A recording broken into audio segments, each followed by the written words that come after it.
Welcome to The Explainer. So, if you've ever caught yourself fighting tooth and nail against a reality you just really didn't want to face, well, you're in the exact right place. Today, we're completely dismantling a massive, deeply ingrained cultural misunderstanding. We're going to reveal the active, philosophical power of accepting reality. And look, we're not talking about just giving up. No way. We're talking about the absolute courage to receive what is, and how that one little shift is literally the foundation for a genuinely powerful life. Let's get into it. So, is acceptance a surrender to life, or is it actually the beginning of your freedom from illusion? It's totally normal to feel a bit of resistance when you hear the word acceptance, right? Culturally, we're conditioned to believe that if you accept something bad, you're somehow approving of it. We kind of think of it as waving a white flag. But what if we had it completely backwards this whole time? What if true acceptance isn't surrendering to life, but is actually the very first step in breaking free from illusion? You can really see the danger of this illusion if you think about reality as a mountain. I mean, think about it. You cannot navigate a mountain if you're constantly pretending it's a flat plane. It honestly doesn't matter how angry you get at the steep incline or how much you wish those jagged rocks were nicely paved roads. The terrain is just what it is. We have to navigate reality exactly as it exists right now, not as we desperately, secretly wish it to be. Here's the psychological roadmap for our explainer today. We're going to start by tackling the myth of surrender, then we'll look at the disappointment gap, scaling the practice, how all this ties into resistance, justice, and boundaries, and finally, moving from illusion to wisdom. All right, let's jump right into part one, the myth of surrender, and how acceptance is totally different from defeat. Notice the really stark contrast here. On one hand, we're taught that acceptance is a flat-out defeat. We falsely equate it with approving of injustice or abandoning hope or just putting up with the intolerable.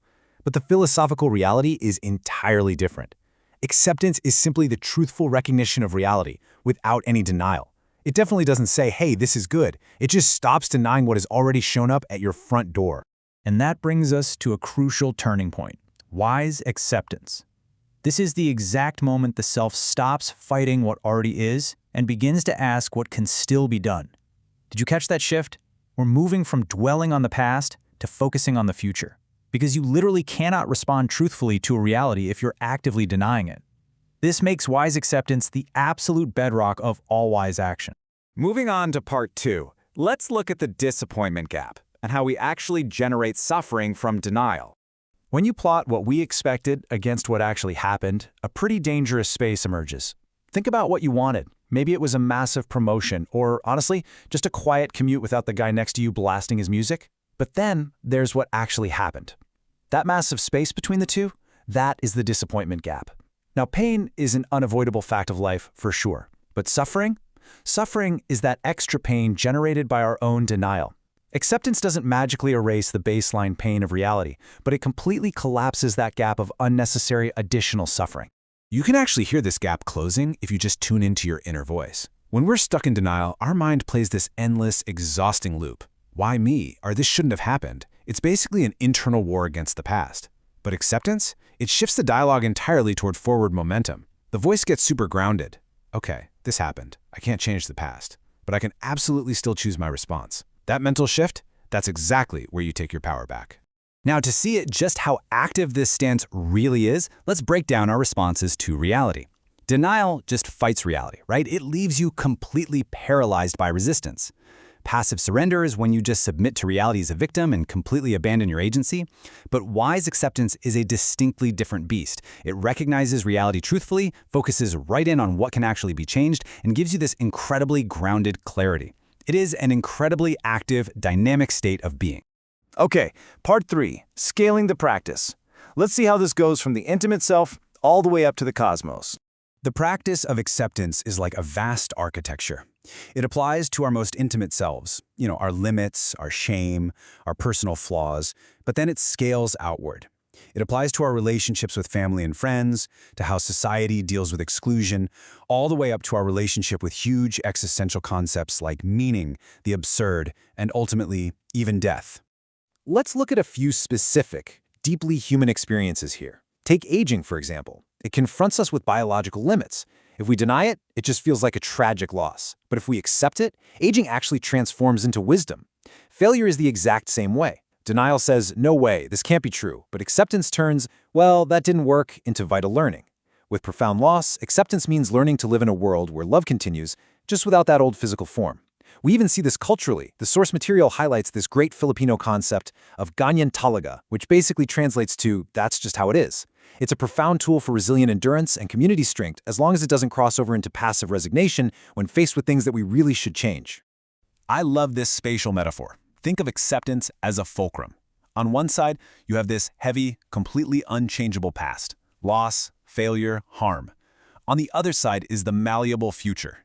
Action, meaning, repair. You simply cannot leverage that right side to build a good life without placing the fulcrum of acceptance firmly in the middle. The second you stop straining your back trying to lift the unchangeable past, all of that energy perfectly leverages your future. All right, Section 4, let's talk about resistance and justice and the absolute power of boundaries. A lot of the time, we're terrified that accepting a harsh reality means we're just submitting to it. But honestly, the exact opposite is true. Looking at the concept of wise resistance, we see that willful blindness actually protects injustice. Bitter rebellion often just ends up fighting ghosts, refusing to look at the actual battlefield. And passive submission? Well, that's just cowardice.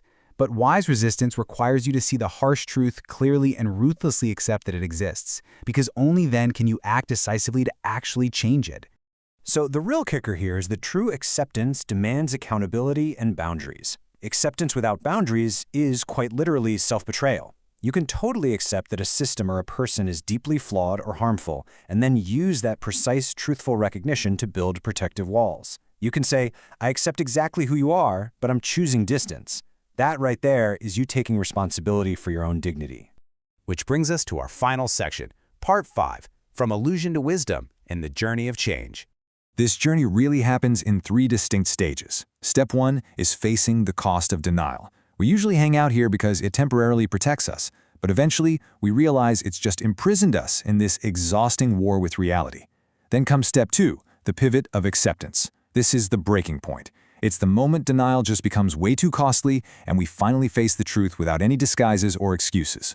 And boom, that immediately unlocks Step 3, the ascent to action, where we focus 100% of our energy on what can actually be changed. Bringing it back to that mountain metaphor from the beginning, the journey from illusion to wisdom is absolutely an upward climb. It's not painless, but it is truthful. Beyond that pivot of acceptance lies a life joined with genuine responsibility, where you learn to receive life, respond wisely, and move forward with profound humility. You finally stop wasting all your energy demanding that the mountain become a flat plane and you just start climbing. Ultimately, it all boils down to this single, piercing truth. Acceptance begins when the self stops asking reality to become unreal. It's not the defeat of the soul. It is the soul's most courageous decision to stand before reality without a disguise. So, as we wrap up this explainer, I want to leave you with this to ponder. Where in your own life are you currently arguing with the terrain? And what kind of incredible future could you build if you finally chose to leverage the truth?